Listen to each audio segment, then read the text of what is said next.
Em primeira discussão. Encerrada a primeira discussão.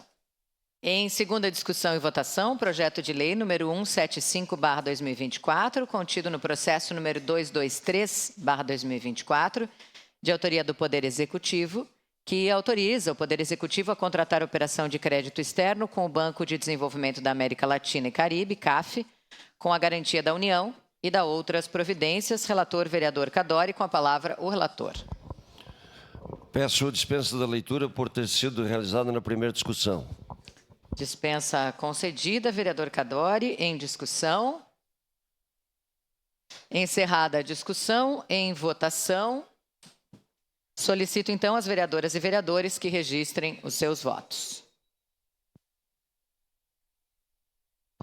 Eu voto sim, senhora presidente. Vereador Sandro Fantinel vota sim.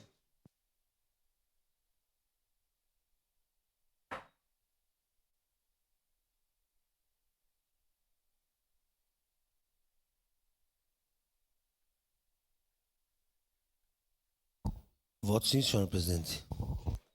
Vereador Zé D'Ambrós vota sim.